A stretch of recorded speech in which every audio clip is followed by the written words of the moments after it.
안녕하세요. 저는 부안하고도 운호 마을에 살고 있는 자급자정농부 이현숙입니다. 반갑습니다. 저는 이곳에 이제 기촌을 한 지가 한 8년쯤 됐어요. 토종 씨앗에 대한 관심을 갖고 우리나라의 토종 씨앗들이 거의 다 사라졌다는 이야기를 들으면서 그러면 이제 내가 토종 농사를 한번 지어봐야겠다라는 생각을 갖고 준비를 해서 농사를 짓게 되었습니다.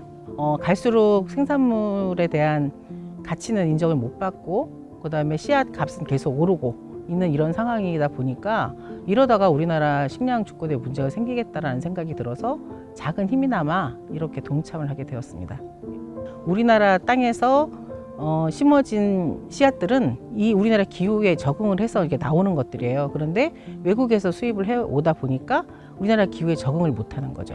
그래서 몇 년 전부터 메론이나 상추 같은 거 하시는 분들 얘기 들어보면 작물 현황이 현저히 떨어지고 있음을 이야기를 하고 계세요. 토종 종자에 대한 관심이 굉장히 높아진 가장 큰 이유는 우리나라 그러니까 식량주권이나 종자권에 대한 자격이 우리나라에 없어요. 우리나라에서 씨앗을 개인이 주고 사고 팔면 법적으로 걸립니다.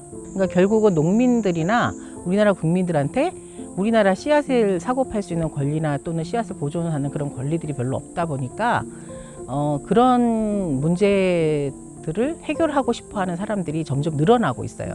그래서 토종 씨앗을 농사 짓는 사람들이 개인적으로는 굉장히 많이 늘어나고 있고 그다음에 농민들 중에서도 토종 농사를 일부 지어서 씨앗 보존을 통해서 장기적으로는 개량종을 우리 토종 씨앗으로 만들어내려는 그런 노력들을 하려고 준비를 하고 있는 겁니다.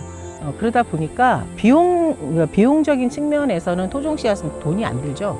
농약을 쓰거나 하지 않고 농사를 짓기 때문에 거의 비용이 없이 농사를 지어서 도시민들한테 건강한 먹거리를 제공하고자 하는 게 궁극적으로 토종 농사를 짓는 사람들의 목표입니다.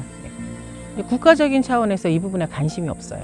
그러니까 특히 우리나라 농업의 현실에 대한 관심을 국가가 갖고 우리 국민들의 먹거리를 만들어내는 산업이라는 것을 인정을 해야 되는데 아시다시피 점점 수입에 더 열을 올리고 있고 우리나라 주식인 그 쌀도 거의 밥상용 쌀이 지금 40% 이상이죠. 수입되고 있거든요. 다른 나라들이 지금은 팬데믹 이후에는 농산물들을 수출하지 않는 그런 현실에 이제 처해 있어요. 그러다 보면 수입에 의지하는 나라들은 이제 나중에 심각한 현황을 겪는 거죠. 수입이 안 될 경우에는 거의 많은 사람들이 굶을 수밖에 없는 그런 현실에 이제 직면해 있는 것이 있습니다. 그래서 이런 문제들을 극복하기 위한 대안을 저희는 이제 토종으로 잡고 있는 거고 이게 토종을 농사를 모두가 다 심는다고 해서 이게 해결되는 문제는 아니지만 어쨌든 우리가 어느 순간에 씨앗들을 갖고 있어야 어느 순간에 그런 것들이 끊겼을 때 우리 스스로가 노력할 수 있는 그런 과정이 생기는 거죠. 아무리 돈이 많아도 먹을 것이 없다면 인류의 존입이 좀 어렵지 않겠습니까? 그래서 그런 부분들 때문에 저희는 토종을 지키고 그다음에 토종 농사를 계속 지어 나가려고 노력하고 있습니다.